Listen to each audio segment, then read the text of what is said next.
Saat itu, Jian sudah berumur 17 tahun. Saat itu sedang merenovasi rumah. Saat sedang direnovasi, Jia dan Jinman pindah sementara ke Gunung Jirisan selama 2 minggu. Saat sedang di Gunung Jirisan, pamannya mengalami demam tinggi.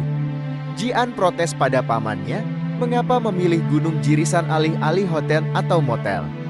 Pamannya juga berpesa, daripada berdebat siapa benar siapa salah, lebih baik mencari solusi dari permasalahan yang ada. Jinman menyuruh Jian untuk berjalan 6 km mencari bantuan orang lain. Jian juga dibekali ketapel oleh pamannya. Jian mencurigai bahwa pamannya sebenarnya tidak sakit. Pamannya pun langsung bersikap seolah-olah kesakitan. Akhirnya berangkat mencari bantuan. Dia meminta Jinman untuk tidak kemana-mana dan menunggu Jian. Saat Jian sudah pergi, Jinman langsung menelepon seseorang yang bernama Pasin. Jinman mengatakan bahwa obat yang dia berikan sangatlah luar biasa. Jinman juga mengatakan bahwa Jian sedang turun dan biarkan Jian yang memutuskan sendiri. Jian akhirnya pergi ke dalam gua. Dalam gua ternyata ada sepakat senapan.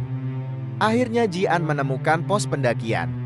Namun alangkah terkejutnya saat Jian sedang membuka pos, ternyata di dalamnya terdapat serigala yang sedang memakan daging. Dia pun mulai berhalusinasi tentang ingatannya di masa lalu. Dia mulai mengingat pesan pamannya yang menggonggong di alam yang lama.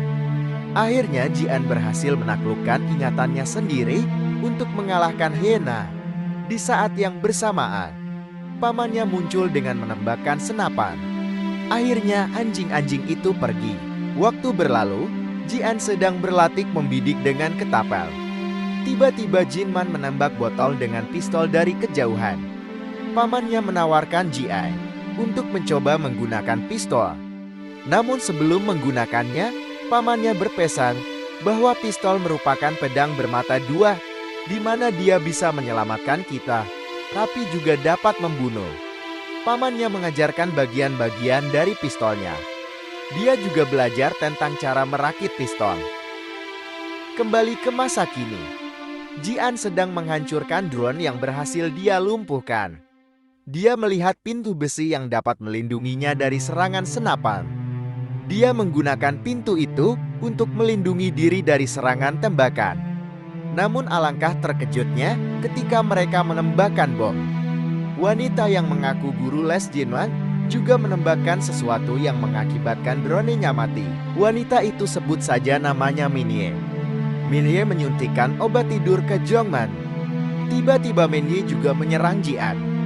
Namun saat sedang bergulat tiba-tiba ada penyerang lain dari kejauhan, yaitu orang yang sudah merencanakan pembunuhan Jian. Minye mengatakan bahwa maksud kedatangannya adalah untuk melindungi Jian. Saat sedang berusaha melumpuhkan drone, Minye tertembak senapan dari kejauhan yang membuat tangan Minye terluka. Disinilah Jian mengambil alih penyerangan. Dia mengingat pesan yang telah dipelajari dari pamannya. Jian mulai melakukan penyerangan balik ke penjahat yang mengincarnya.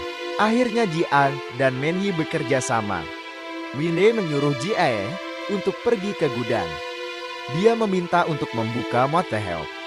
Jian yang tidak tahu sandi brankas mencoba untuk membukanya. Ternyata sandi dari brankas Yel adalah nomor induksi Swaji Jian. Seketika Jian dibawa ke motel, tempat paman Jian bekerja. Anehnya Jongman, teman Jian mengatakan ternyata benar ada di sini. Saat sedang melihat isi dari motel, tiba-tiba ada seseorang yang muncul yang mengaku bernama Brother. Oke, bagaimana keseruan episode kali ini, Guir? Tulis pendapat kalian di kolom komentar yang. See you on the next video. Bye-bye.